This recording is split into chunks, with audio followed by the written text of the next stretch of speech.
আমারে ভুলবা না, দোকানদারি করবা আমারে ভুলবা না, রাস্তায় হাঁটবা আমারে ভুলবা না, এক মুহূর্তের জন্য আমারে ভুলবা না। এত পরিমাণে আমাকে জিকির করবা, আমাকে ডাকবা। ওয়াজকুর ইসমা রাব্বিকা ওয়া তাবাত্তাল ইলাইহি তাবতিলা। বান্দা এত পরিমাণে আমারে ডাকবা, এর কোনো ওয়াক্ত নাই। নামাজের ওয়াক্ত আছে, রোজার ওয়াক্ত আছে, হজের ওয়াক্ত আছে, আমারে ডাকার কোনো ওয়াক্ত নাই। নামাজ পড়তে ওযু লাগে, আমারে ডাকতে ওযু লাগবে না। নামাজ পড়তে পবিত্র হওয়া লাগবে, আমারে ডাকতে পবিত্র হওয়া লাগবে না। হামেশা আমাকে ডাকতে থাকো, ওয়ালা তাকুম মিনাল গাফিলিন।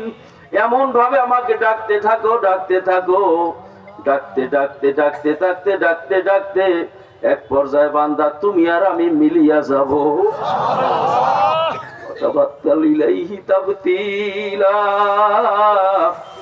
বান্দা জিজ্ঞাসা করে, মাবুদ তুমি আবার আমার সাথে কেমনে মিলতে পারো? যেরকম একটা চিনি পানির ভিতরে যখন ছাড়িয়ে দিয়া লাড়া দাও, ওই চিনিটার অস্তিত্ব বিলীন হইয়া পানির সঙ্গে যেভাবে মিলিয়া যায়, ঠিক তদ্রূপ আমি মাওলা তোমার সঙ্গে মিলিয়া যাব। তখন তোমার চোখ আমার চোখ হইয়া যাবে, তোমার কান আমার কান হইয়া যাইবে, তোমার জবান আমার জবান হইয়া যাইবে। আল্লাহ আবার আল্লাহর হাবিব সাল্লাল্লাহু আলাইহি ওয়াসাল্লাম বলেন, ও আমার উম্মতরা, লা ইয়াজালু লিসানুকা রাতবাম মিন যিকরিল্লাহ। দুনিয়াতে যাই কিছু করো না কেন, হাতে হাতের কাজ করো আর জবানটা মাওলার জিকিরে লাড়ো। জবানটা মাওলার জিকির থেকে গাফেল রাখিও না। এই জিকির করতে করতে দেখবা যখন তোমার কলবে মাওলার ইমানের নূর পয়দা হইয়া যাইবে, কলবের অন্ধকার দূর হইয়া যাইবে, দুনিয়ার পর্দা উঠিয়া যাইবে, তখন মাওলার কুদরত তুমি চোখে দেখতে পারবা। আমার মাওলা যে ডাকের জবাব দেয়, সেই ডাকের জবাব তুমি নিজের কানে শুনতে পাবা। কারণ তোমার কলবের কান এখন বয়রা হইয়া রইছে, কলবের চক্ষু অন্ধ হইয়া রইছে। গুনাহ করতে করতে করতে করতে কলব শক্ত হইয়া রইছে, কলব মরিয়া রইছে। যেরকম মরা জমিনে পানির ছোঁয়া লাগলে আবার জমিন জিন্দা হয়, ঠিক তদ্রূপ এই মরা কলবে যখন মাওলার জিকিরের পানি মারতে থাকবা, মারতে মারতে ওই কলব যখন জিন্দা হইয়া যাইবে। আল্লাহর ফজলে সব বুঝে আইসা যাবে, আখিরাত তখন সামনে চলিয়া আসবে। তখন দেখবা আর কেউ আপন নাই, আমার আল্লাহ ছাড়া কেউ তখন আর তোমার কাছে আপন থাকবে না। এই জন্য আল্লাহ বলছে, ও আমার ইমানদারেরা, ওয়াল্লাযীনা আমানু আশাদ্দু হুব্বাল লিল্লাহ। যারা খাঁটি ইমানদার তারা আমাকে সবচেয়ে বেশি ভালোবাসে। তাদের কলবের ভিতরে আমার চেয়ে তার ছেলের মহব্বত বেশি না, আমার চেয়ে তার টাকার মহব্বত বেশি না, আমার চেয়ে তার স্ত্রীর মহব্বত বেশি না। আমাকে তারা সবচেয়ে বেশি ভালোবাসে। কখন মাওলাকে বেশি ভালোবাসবে? যখন মাওলার পরিচয় বান্দা হইয়া যাইবে, যখন কলবের চোখ খুলিয়া যাইবে, তখন ওই বান্দার কাছে মাওলা ছাড়া আর কেউ আপন হইতে পারে না। এখন আমি জিজ্ঞাসা করি, ও আমার ভাইরাও, আমার মুরব্বী বাবারা, ও কবরের যাত্রীরা, কবর কি যাওয়া লাগবে না? কবে কবরে যাবা? আগামীকাল না, আগামী মাসে না, আগামী বছর? এর কোন তারিখ তোমারও জানা নাই, আমারও কিন্তু জানা নাই। যে কোনো মুহূর্তে ওই কবরের ঠিকানা আপনার আমার জন্য স্থায়ী হইয়া যাইতে পারে। এখন একটু কল্পনা করিয়া দেখো, ওই কবরে যখন আমারে সবাই রাখিয়া চলিয়া আসলো, এখন ওই কবরে আমার একা কি উপায় হবে? আমার মাওলা যদি ওই কবরে আমার আপন না হয়,